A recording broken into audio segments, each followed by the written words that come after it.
И повеќе од една година нема решение за детското оделение во Охридската болница, кое поради недостиг над педиатри работи само како амбуланта во 2 смени од 8 до 20 часот.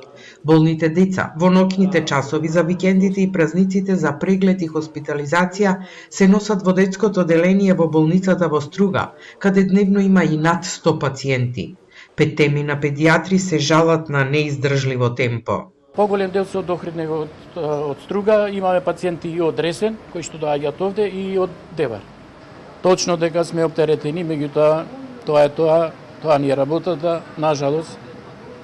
Пациент че не сми да се вратит, мора да се прими, мора да пружиме помош. Дека ни е стварно работата е зголемена обемна работа, нон-стоп сме на работа, значи 5 души сме горе на детско, држиме цело детско оделение и неонатолошкиот оддел. Од Министерството за здравство велат дека во болницата во Охрид се бара начин за надминување на предизвикот со педиатри во рамките на законските можности.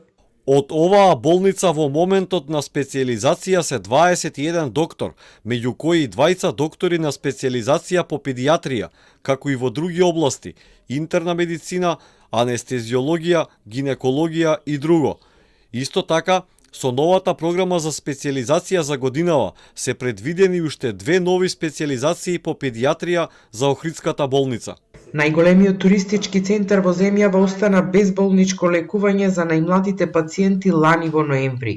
Од тогаш, во повеќе наврати, од Министерството за здравство најавуваат ротација на специјалисти од други болници како преодно, додека не се изнајде и трајно решение, но Охридската болница и натаму работи без детско оделение.